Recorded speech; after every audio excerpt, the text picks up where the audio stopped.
Vamos iniciar mais um programa Conexão Saúde da Universidade de Santo Amaro. O tema de hoje será depressão, um assunto de extrema importância na nossa sociedade nos dias de hoje. Para falar sobre esse assunto, eu convidei para ser entrevistada a Mônica Cristina de Pietro.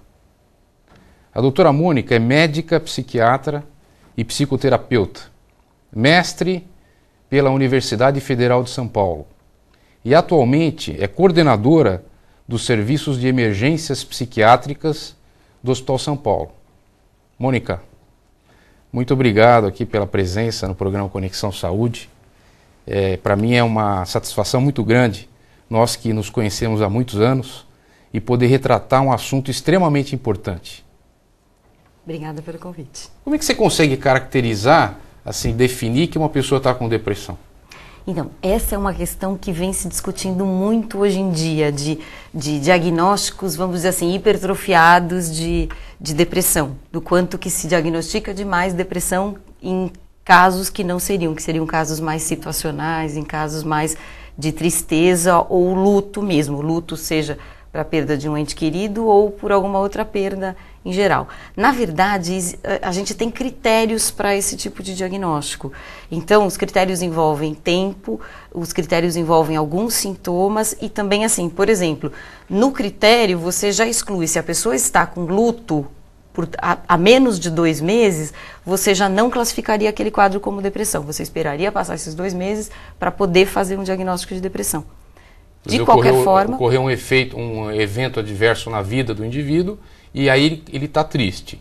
Mas fora isso, assim, tem um período de tempo que você caracteriza mínimo como o indivíduo está no estado depressivo ou não? Então, na verdade, os critérios colocam que a pessoa tem que ter 2 semanas de sintomas para poder classificar como depressão. Certo. E existe na literatura médica a classificação de tipos de depressão, né? Você poderia caracterizar para a gente esses os principais tipos de depressão? Então, a depressão é um termo meio vago, porque tanto você pode ter uma coisa que é muito importante e que seria um grande diagnóstico diferencial, que são as depressões secundárias, sejam elas alguma doença orgânica, uso de alguma medicação ou uso de alguma droga de abuso mesmo, e também a depressão dentro do transtorno afetivo bipolar, que seria uma das fases do transtorno afetivo bipolar. Outros tipos de depressão que a gente chama de depressão atípica, depressão sazonal. Seria isso, quer dizer, uma determinada condição, época de vida? A atípica seria, na verdade, uma que você, na verdade, tem sintomas que são um pouco diferentes dos convencionais da depressão. E aí você classifica como atípica, que tem a ver com aumento de apetite, que é uma coisa que é ao contrário da depressão comum. A sazonal, na verdade, é uma coisa que a gente não tem muito aqui no hemisfério sul, você observa mais no hemisfério norte. Então, lugares que tem inverno rigoroso, a depressão se manifestaria nos meses de inverno e de outono, e ela não se manifestaria nos meses de primavera e verão. Familiares que têm depressão, seus filhos terão mais chances de ter depressão? Certamente. Na verdade, assim, não dá para dizer que a causa da depressão é unicamente genética. Na verdade, ela é uma doença multifatorial. Então, você vai ter a causa genética, onde os filhos de pais depressivos vão ter 3 vezes mais chance de manifestar a depressão também. 3 vezes mais chance do que a população que os pais não têm depressão? Que alguém que não tem a depressão na família. Mas tem uma explicação, foi detectado já um gene relacionado? Na verdade, uma herança poligênica, não um único gene. Poligênica? Não um único gene. Mas aí você populacionalmente observa esse índice maior nos descendentes. E aí você tem também características que a gente chama de neurobiológicas, que são uma coisa muito estudada hoje em dia em psiquiatria, então, de alguns neurotransmissores que estão diminuídos em pacientes depressivos e que estão alterados, às vezes, na interação de um com o outro. Quer dizer, são substâncias cerebrais que são secretadas pelo cérebro e que, com um nível alterado, foi caracterizado. Aquele indivíduo tem mais depressão porque tem menos tal substância de secreção cerebral, seria isso? Isso, aí quando você consegue quantificar isso de alguma maneira, você observa que ele teria naquele momento menos. Certo. por alguma questão que pode ter se iniciado a partir até de um fator estressor, que aí é outro ponto da etiopatogenia, que seria o ambiental. Que a gente observa que a primeira manifestação depressiva de um doente que depois vai ter depressões recorrentes, muitas vezes foi uma situação de vida. Existem inúmeros sintomas relacionados à depressão. Gostaria que você enumerasse quais são os principais sintomas relacionados e falasse um pouco, acho que de super importância, sobre o risco de suicídio numa pessoa que tem depressão. Então, o sintoma mais importante, na verdade, os 2 sintomas mais importantes são o humor deprimido, que aí você vai perceber tristeza, muitas vezes a pessoa vai ter choro fácil, uma certa sensação de vazio, de desvalia, e perda de interesse nas atividades normais, necessariamente não em todas. Às vezes a pessoa mantém o trabalho e não consegue mais a parte de lazer. Esses 2 sintomas são sintomas principais, que a gente chama de mandatórios, até para você poder fazer o diagnóstico. Um desses 2 tem que estar presente para você diagnosticar o quadro depressivo. E por aquele período que a gente já falou antes, de 2 semanas.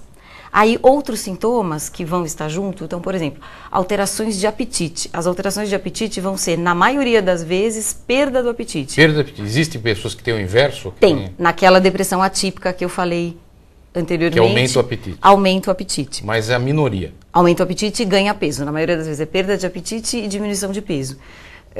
Outro sintoma é a alteração do sono, que também, na maioria das vezes, é diminuição do sono e, em alguns casos, pode ter aumento do sono. Também nesse tipo de depressão que a gente chamou de atípica anteriormente. Aí você vai ter, na verdade, uma falta de concentração. A pessoa vai diminuir as suas capacidades cognitivas em geral e vai ter falta de concentração. Ela pode ter irritabilidade, agitação, mas boa parte das vezes também tem um retardo da parte psicomotora e uma lentificação até para falar. Às vezes você vê o paciente depressivo grave com uma lentificação até para se movimentar. E uma questão bastante importante mesmo são os pensamentos de morte, que às vezes a pessoa só tem uma vontade de morrer, ela não vai especificar que ela realmente tenha um plano. E a ideação suicida, que é alguma coisa que tem que ser muito bem avaliada. Lá na emergência, nós recebemos inúmeros pacientes que fizeram tentativas de suicídio. Como é uma emergência geral, de clínica, de cirurgia, então a pessoa ou se intoxicou com alguma coisa, ou tentou um suicídio com faca, ou algum outro tipo de lesão corporal, e aí nós somos chamados em seguida para avaliar. E isso essa avaliação é muito importante, porque vai determinar como você vai prosseguir o seu tratamento, esse risco que a pessoa venha a ter de suicídio.